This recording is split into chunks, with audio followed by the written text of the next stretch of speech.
Welcome back to Steffi Fan's channel. Today we will learn about the explosive developments happening in Los Angeles that are about to shake multiple relationships to their core. The drama is heating up across several interconnected storylines, and we're breaking down every shocking moment you need to know about. RJ settles back into family life. 7 full days have passed since Ridge and Brooke's youngest son made his much-anticipated return to Los Angeles, and RJ Forrester is wasting no time re-establishing himself into the family dynamic. The young Forrester has taken up residence once again in his childhood bedroom at the iconic Logan Mansion, the very same space where he grew up surrounded by the chaos and love that defines this legendary family. His mother Brooke couldn't be more thrilled to have her baby boy back under her roof after his extended time away from the City of Angels. On this particular morning, RJ is taking full advantage of a rare day off from his demanding work schedule at Forrester Creations. He sprawled out comfortably in the spacious living room, completely relaxed in his familiar surroundings, looking every bit like the carefree young man who never left home in the first place. When Brooke walks into the room and sees her son lounging around just like old times, her heart swells with maternal joy and nostalgia. She can't contain her excitement as she exclaims with pure delight, "This is a familiar sight. It's like you never left." The genuine warmth in her voice reveals just how much she's missed having her youngest child close by. However, Brooke's current state of blissful happiness about RJ's homecoming might not last very long. While she's basking in the joy of having her son home, she might want to reconsider how wonderful this arrangement truly is once RJ starts getting involved in the complicated romantic entanglements and business affairs that seem to follow the Forrester and Logan families wherever they go. History has shown that when RJ gets comfortable and starts inserting himself into family matters, drama inevitably follows.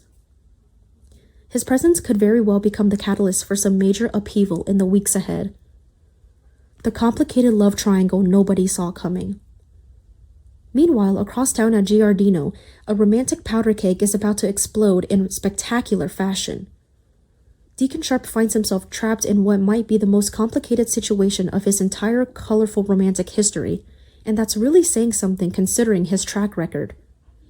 Despite being legally married to the infamous Sheila, a woman whose criminal past would make most people run for the hills, Deacon's heart refuses to follow the rules of his marriage vows. His true feelings have wandered far from his wife and landed squarely on Dr. Taylor Hayes, the sophisticated psychiatrist who represents everything Sheila is not. The chemistry between Deacon and Taylor has been building for weeks now, creating an undeniable tension that anyone with eyes can see. Although both of them made a conscious decision to acknowledge that pursuing anything romantic would be completely inappropriate and impossible given Deacon's marital status, their mutual attraction hasn't diminished one bit. If anything, trying to suppress their feelings has only made them stronger and more difficult to ignore. They've been caught in endless cycles of stolen glances, lingering conversations that go deeper than they should, and private fantasies about what could be if circumstances were different. This week, everything changes in a moment that will have lasting consequences for everyone involved. During what starts as a routine therapy session in Taylor's elegantly appointed office, the professional boundaries that have been holding back the flood of emotions finally crumble completely. The conversation takes a personal turn, the air grows thick with unspoken desire, and before either of them can think better of it, Deacon and Taylor lean toward each other across the small space separating them. Their lips meet in a passionate kiss that represents the culmination of weeks of suppressed longing and forbidden attraction. While Deacon is locked in this intimate embrace with Taylor, completely lost in the moment, and forgetting about everything else in the world, his wife Sheila is blissfully unaware at 2 Giardino. She's going about her day at the restaurant, chatting with customers, managing staff, and operating under the false assumption that her marriage to Deacon is solid and secure. Sheila believes she's finally found stability and genuine love, with Deacon thinking their relationship has weathered every storm. But her entire world is built on a foundation that's about to crack wide open. If or when Sheila discovers the truth about what's happening between her husband and Taylor Hayes, the fallout will be absolutely catastrophic, given Sheila's volatile history and her tendency toward extreme reactions when betrayed. There's no telling what lengths she might go to in order to make both Deacon and Taylor pay for their deception. An exciting business opportunity takes an unexpected turn. Over at Forrester Creations, exciting developments are unfolding around the company's newest venture. Electra Forrester has been pouring her heart and soul into developing an innovative jewelry line that represents a fresh direction. For the fashion house, her dedication and creative vision have paid off tremendously, and the collection has exceeded everyone's expectations. The executives at Forrester Creations recognize they have something special on their hands and want to maximize the promotional to potential of this stunning new line before their competitors can catch up. After careful consideration of various marketing strategies, the company's leadership team makes a strategic decision to send Elektra to San Francisco for an intensive promotional tour. The trip will include meetings with influential buyers, exclusive preview events for select clients, fashion media appearances, and networking opportunities with some of the biggest names in the luxury jewelry market.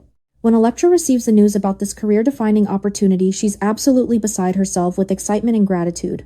This represents a major vote of confidence in her abilities, and could potentially launch her career to new heights within the fashion industry. In Elektra's mind, this San Francisco adventure will be even better, because she initially assumes it will be a girls' trip with her and Steffi Forrester, the co-CEO who has become something of a mentor to her. Elektra envisions them working together during the day and enjoying the vibrant San Francisco nightlife together in the evenings, mixing business with pleasure in the best possible way. However, those happy expectations are about to be seriously disrupted. Steffi makes her way to Elektra's bright, modern office space at Forrester Creations with some disappointing news that will completely change the dynamic of the upcoming trip. The Forrester CEO explains that unfortunately, she won't be able to accompany Elektra to San Francisco after all, due to unexpected circumstances that require her presence in Los Angeles. Business obligations, family matters, or some combination of both, have forced Steffi to back out of the promotional tour at the last minute. Instead of canceling the trip entirely or leaving Elektra to navigate the high-pressure meetings alone, there's a strong possibility that the company will send RJ Forrester as Steffi's replacement. While this might seem like a reasonable solution from a business perspective, it creates a significant problem in Elektra's personal life. Her boyfriend Will Spencer is not going to be happy about his girlfriend spending several days in a romantic city with another young, attractive Forrester man, especially one as charming and charismatic as RJ. Will's jealousy and insecurity could very well create serious tension in their relationship, particularly if he starts imagining worst-case scenarios about what might happen between Elektra and RJ when they're far from home, and working closely together in an intense, exciting environment. Betrayal at the beach house. Last week, Dylan made what seemed like a sincere promise to respect Elektra's relationship boundaries when it comes to Will Spencer. She gave her word that she would keep her distance and not interfere with their romance, presenting herself as a supportive friend who only wants everyone to be happy. However, as we all know, in the world of soap operas, promises made one week are often broken the next. And this situation is about to prove that pattern once again. With Elektra conveniently out of town on her San Francisco business trip, Dylan suddenly finds herself in close quarters with Will at the beautiful beach house they all share. The setting couldn't be more perfect for trouble to brew. The sound of waves crashing against the shore creates a romantic ambiance. The warm California sun streams through the floor-to-ceiling windows, and most importantly, there are no interruptions or witnesses to whatever might unfold between them. This week will see Dylan's resolve completely crumble as temptation proves too powerful to resist. She and Will are spending time together in the comfortable living room. And what starts as innocent companionship quickly evolves into something far more questionable. They're getting cozy on the plush couch, their bodies positioned closer than friends should be. The conversation taking on an intimate quality that crosses several lines. The chemistry between them is palpable and undeniable. And Dylan appears to be on the verge of making a move that will destroy Elektra's trust forever. She leans in toward Will, her intentions crystal clear, seemingly about to kiss him in a moment of complete betrayal. What Dylan and Will don't realize in their moment of forbidden closeness is that they have an audience. Ivy Forrester, Elektra's protective aunt, who has always looked out for her niece's best interests, happens to be outside the beach house at exactly the wrong moment, or perhaps the right moment depending on how you look at it. Through the large windows, Ivy has a clear view of the compromising scene unfolding inside between Dylan and Will. The shock and outrage register immediately on her face as she watches the woman who promised to respect boundaries moving in on her niece's boyfriend, while Elektra is completely oblivious and far away. There's absolutely no question that Ivy will tell Elektra exactly what she witnessed at the first opportunity. As a loyal family member who values honesty and loyalty, Ivy won't be able to keep this secret even if she wanted to. However, the real question that remains is whether Elektra will actually believe her aunt's account of events. Will has been Elektra's boyfriend and she trusts him completely, while Dylan has positioned herself as a close friend. Elektra might initially dismiss Ivy's concerns as misunderstanding or overprotection, convinced that there must be some innocent explanation for what her aunt saw. The truth about what really happened on that couch could take time to fully come to light, and by then, the damage to multiple relationships may already be irreparable. This storyline promises to deliver plenty of emotional confrontations, tears, accusations, and potentially the end of Elektra and Will's relationship.